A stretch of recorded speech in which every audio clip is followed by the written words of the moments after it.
A very good evening students, है ना। आज मैं आपको एक न्यू टॉपिक बताने जा रही हूँ बिजनेस ऑर्गेनाइजेशन का, जो आपके बुक का 12th चैप्टर है। There are some basic functions of management. ठीक है, डिफरेंट राइटर्स ने मैनेजमेंट के फंक्शंस को डिफाइन किया है। तो जो डिफाइन किया है वो अलग अलग राइटर्स ने अलग अलग फंक्शंस में उसको बांटा है। जैसे हेनरी फ्योल ने 5 बताए हैं, फिर FW टेलर ने अलग बताए हैं, फिर डोनेल ने अलग बताए हैं।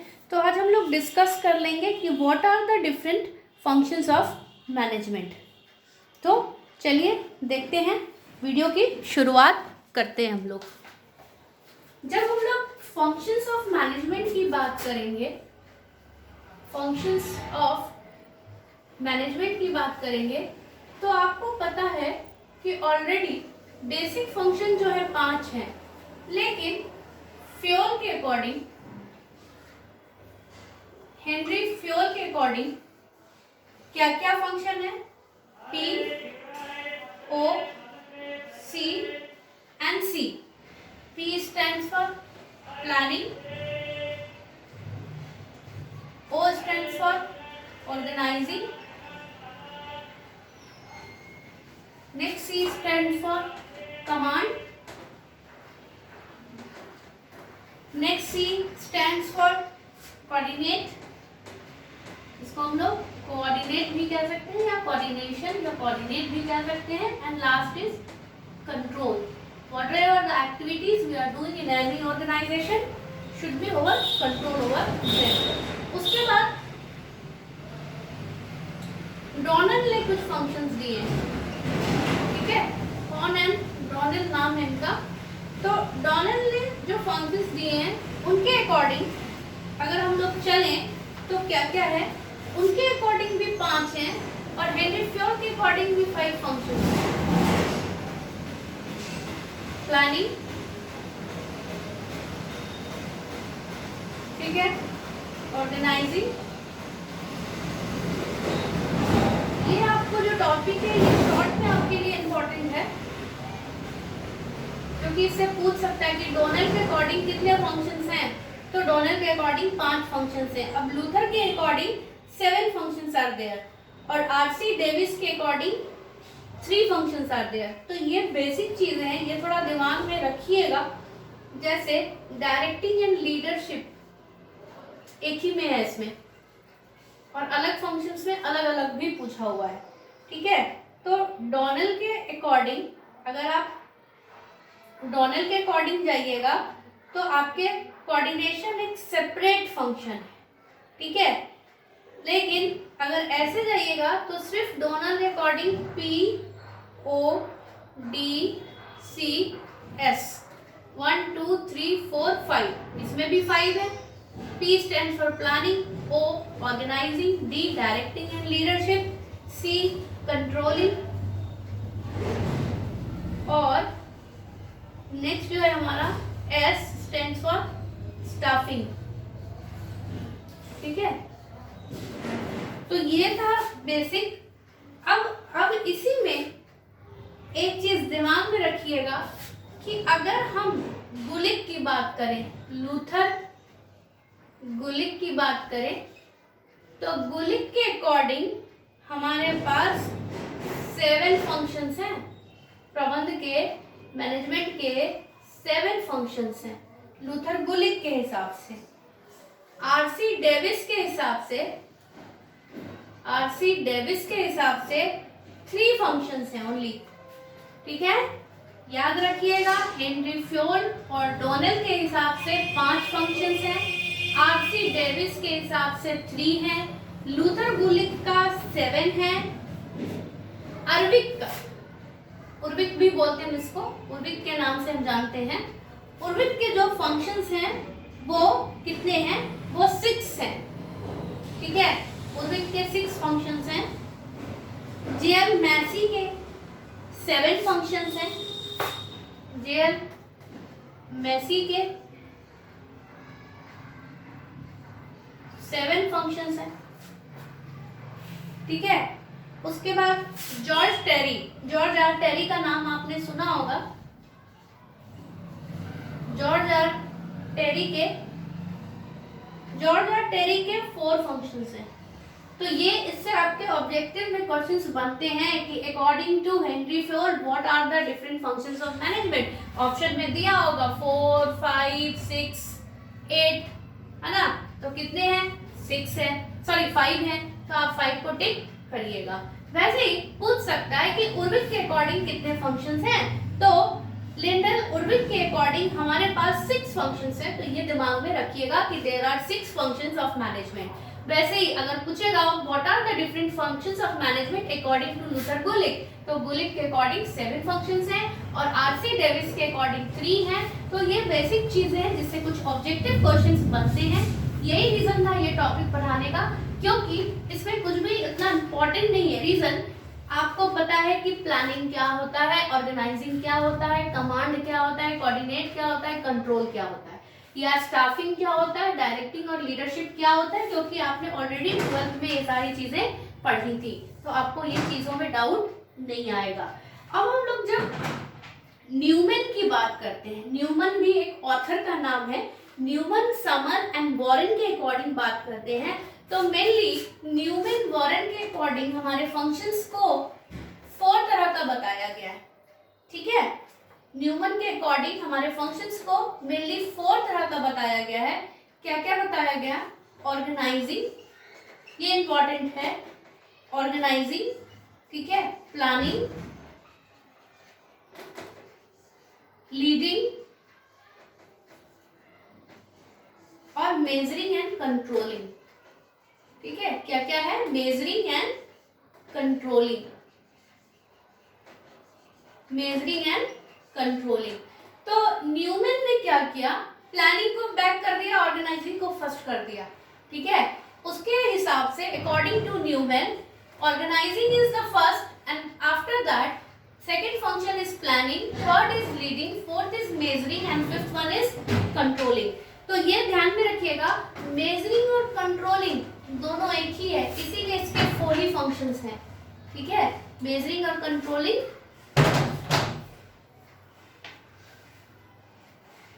अब यहाँ पर हम लोग का एक टॉपिक और बनता है, जैसे कि आप लोग ये सारे एक शॉर्ट में लिख जाइएगा, कोई भी डाउट होगा तो आप पूछ सकते हैं।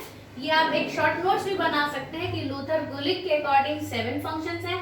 तो पहले ऑथर के नाम लिखिए, लूथर गुलिक, उसके बाद लिखिए 7 फंक्शंस। आरसी डेविस के अकॉर्डिंग 3 हैं, ठीक है, हेनरी फ्योल के अकॉर्डिंग 5 हैं और उर्विक के अकॉर्डिंग 6 हैं, डोनल के अकॉर्डिंग 5 हैं। ये आप एक बेसिक बना लीजिए। जैसी जेएल मेसी के अकॉर्डिंग 7 है, जॉर्ज आर टेरी के अकॉर्डिंग 4 हैं। तो ये एक आप शॉर्ट नोट्स बना सकते हैं, कोई भी डाउट होगा तो पूछ सकते हैं। अब हम लोग एक नेक्स्ट इसी का एक टॉपिक है, इस आपके चैप्टर का ही एक टॉपिक है, तो हम लोग उसको डिस्कस कर लेते हैं। जैसा कि आप जानते हैं कि इसमें क्या है, बेसिक फंक्शंस ऑफ मैनेजमेंट को ओवरऑल करके बताया है। तो ओवरऑल में क्या बताया है? जैसे बेसिक फंक्शंस में बताया है मेन फंक्शंस, ठीक है, क्या बताया है? मेन फंक्शंस बताया है, मेन फंक्शंस बताया है और सब्सिडियरी फंक्शंस बताया है। सब्सिडियरी फंक्शंस पता है आपको, मेन फंक्शंस की जो मेन है, और सब्सिडियरी फंक्शंस वैसे फंक्शंस होते हैं जो हमें हेल्प करते हैं कोई भी काम को करने के लिए। ठीक है, तो इसको कहते हैं सब्सिडियरी फंक्शंस। अब यहाँ पर हम लोग बात कर लेते हैं मेन फंक्शंस की। तो मेन फंक्शन में आपका क्या क्या हो जाएगा? प्लानिंग, ठीक है, प्लानिंग आप सबको पता है कि planning is doing in advance what to do, where to do, by whom it is done, that is the definition of planning. यानी किसी काम को हमें कैसे करना है, कब करना है। अब प्लानिंग को भी 2 प्रोसेस में कर दिया, ठीक है। प्लानिंग के बाद आपका आ गया डायरेक्शन, यानी प्लानिंग तो आप कर लेते हो और उसके बाद लोगों को डायरेक्शन देते हो कि इनको किस डायरेक्शन में काम करना है। क्लियर है? उसके बाद है कंट्रोल। डायरेक्शन हम कर देते हैं, अपने एम्प्लॉइज को डायरेक्ट कर देते हैं कि किसको क्या काम करना है, और उसके बाद हम चीजों पे कंट्रोल रखते हैं, यानी एक्टिविटीज जो डिफरेंट हम फंक्शंस परफॉर्म कर रहे हैं, whatever the different functions, we have to put control over on these functions. ठीक है, अपने कार्यों पे तो हमें कंट्रोल रखना ही पड़ता है और अपने एम्प्लॉइज पे भी हमें रखना पड़ता है। ठीक है, किसके किसके वर्क पे भी रखना पड़ता है और एम्प्लॉइज के प्रति भी हमें कंट्रोल रखना पड़ता है। तो ये क्लियर होगा आपको। अब जैसे मेन फंक्शंस को इस तीन को एक इसको भी दो पार्ट में बांटा गया है। ठीक है, जिसमें कि पहला आपको बताया गया प्लानिंग, डायरेक्शन और कंट्रोल। दूसरा क्या बताया गया? दूसरा बताया गया ऑर्गेनाइजिंग और स्टाफिंग। इसमें हम लोग डिटेल में नहीं जाएंगे क्योंकि हम लोग ऑलरेडी क्लास में डिस्कस कर चुके हैं। आपको अगर कोई अपना पर्सनल दिक्कत होगा तो आप पूछ सकते हो इससे रिलेटेड। ठीक है,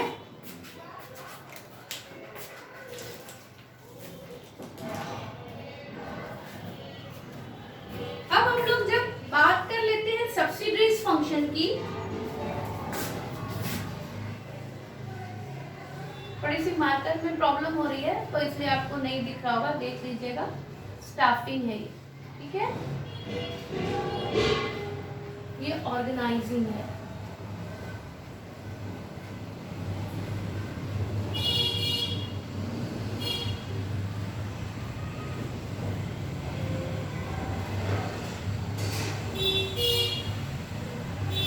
ठीक है, अब जब हम सब्सिडरी फंक्शन की बात करते हैं तो सब्सिडरी फंक्शंस को भी दो पार्ट में बांटा गया।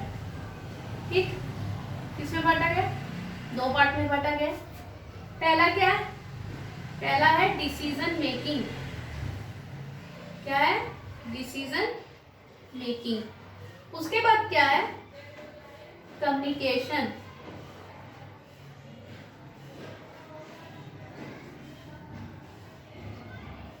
ठीक, और कम्युनिकेशन के बाद क्या है? कोऑर्डिनेशन। यहाँ पे कोई भी डाउट आप लोग को नहीं आएगा। ठीक है, decision making, communication, coordination. Decision making समझ में आता है किसी भी चीज से रिलेटेड कोई भी निर्णय लेना यानी डिसीजन लेना। फर्म में कोई भी तरह का काम हो रहा है उससे रिलेटेड डिसीजन लेना। कम्युनिकेशन यानी संचार, जो हम आपस में एम्प्लॉयज और जो भी एम्प्लॉयज और हायर लेवल के एम्प्लॉयज हैं, चाहे मिडिल हैं चाहे लोअर हैं, आपस में जो बातचीत करते हैं किसी भी मैटर, किसी भी चीजों को लेके, प्रॉब्लम्स को लेके, वो सब उसका पार्ट आ जाएगा। किसका? कम्युनिकेशन का।